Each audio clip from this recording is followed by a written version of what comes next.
అనుదినమన్న శ్రోతలకు మన ప్రభువును రక్షకుడై ఉన్న యేసుక్రీస్తు యొక్క సరిసాటి లేని మహా గొప్ప పరిశుద్ధమైన నామమునందు శుభములు. నేడు 2025 సంవత్సరము మే మాసము 26వ తారీఖు సోమవారం నాటి ధ్యానాంశం దావీదు యొక్క గుడారము. ఆమోసు గ్రంథము 9వ అధ్యాయము 11 మరియు 12 వచనముల యందు పడిపోయిన దావీదు గుడారమును ఆ దినమున నేను లేవనెత్తి దాని గోడను బాగు చేసి దాని పోయిన చోట్లను బాగు చేసి పూర్వపు రీతిగా దానిని మరలా కట్టుదురు. పాత నిబంధన యందు చెప్పబడి ఉన్న మొదటి గుడారము నోవాహు యొక్క గుడారము. నోవాహు వ్యవసాయము చేయనారంభించి ద్రాక్ష తోట వేసింది. పిమ్మట ద్రాక్షసము తాగి మత్తుడై తన గుడారములో వస్త్రహీనుడుగా ఉండేడు అని బైబిల్ గ్రంథము చెప్పుచున్నది. ఆదికాండము 9వ అధ్యాయము 20 మరియు 21 వచనములు. లోతు యొక్క గుడారము సొదొమునకు తిన్నగా వేసుకుని ఉండెను. ఆదికాండము 13వ అధ్యాయము 12వ వచనం.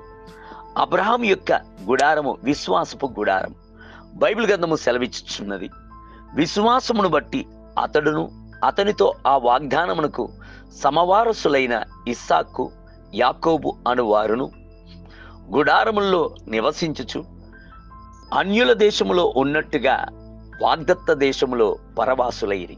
హెబ్రీయులకు రాసిన పత్రిక 11వ అధ్యాయం 9వ వచనం. ఇస్సాకు యొక్క గుడారము ధ్యానించు గుడారము.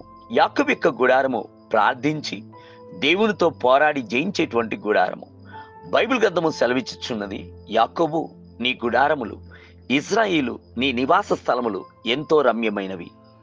వాగుల వలె అవి వ్యాపించున్నవి. నదీ తీరమందలి తోట వలెను, యెహోవా నాటిన అగరు చెట్ల వలెను, నీళ్ళ యొద్దనున్న దేవదారు వృక్షం వలెను అవి ఉన్నవి.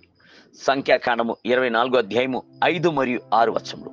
పాత నిబంధన యందు పలు గుడారములు ఉండినప్పటికీ వాటి మధ్యలో దావీదు యొక్క గుడారమును మాత్రమే మరలా లేవనెత్తి స్థాపించేదను అని ప్రభు వాగ్దానము చేసి ఉన్నాడు. కారణము, దావీదు యొక్క గుడారము ఒక స్తుతి యొక్క గుడారము, ఆరాధన యొక్క గుడారము, స్తోత్రించి ఆనందించే గుడారము. బైబిల్ గ్రంథము సెలవిచ్చుచున్నది, నీతిమంతుల గుడారములలో రక్షణ గూర్చిన ఉత్సాహ సునాదము వినబడును. 118వ కీర్తన 15వ వచనం. దావీదు యొక్క కాలమునకు తరువాత దావీదు వలె ఆడి పాడి సంగీత వాద్యములను వాయించి స్తుతించేటువంటి భక్తులను మనము అత్యధికంగా చూడలేకపోవచ్చున్నాము. అందులోనూ ఆది అపోస్తలిక దినముల తర్వాత 16వ శతాబ్దము వరకు క్రైస్తవ సంఘ చరిత్రలో గొప్ప ఉద్యమం ఏమీ కనబడకుండేది. అయితే ప్రభు యొక్క రాకడకు ముందుగా పడిపోయిన దావీదు యొక్క గుడారమును నేను మరలా లేవనెత్తి కట్టేదను అని ప్రభు వాక్కునిచ్చి ఉన్నాడు. ప్రభు యొక్క రాకడకు ముందుగా ఒక ఆరాధన యొక్క అభిషేకమును దేవుని యొక్క బిడ్డల మధ్యలో ప్రభు కుమ్మరించుటకు కోరుచున్నాడు. స్తుతించి స్తోత్రించి ప్రభువును మహిమపరచి దావీదు యొక్క సంతతిని నిత్యంగానే ఆయన లేవనెత్తును. దేవుని బిడ్డలారా, ప్రభు యొక్క రాకడ మిగుల సమీపమై ఉన్నది. పెండ్లి కుమార్తె అయ్యున్న మనము ఆటలు పాటల యొక్క శబ్దముతో, స్తుతులతోనూ స్తోత్రములతోనూ సంతోషముతోనూ ఆయన్ని ఎదుర్కొని వెళ్ళవలను కదా. ఇట్టి అంతిమ కాలమునందు ప్రభువు మన ప్రతి ఒక్కరిని ఆనంద తైలము చేత అభిషేకించి మనసునందు సంతోషముతో నింపవలనని కోరుచున్నాడు. దావీదు యొక్క గుడారమును నిత్యంగానే ఆయన మరలా స్థాపించు.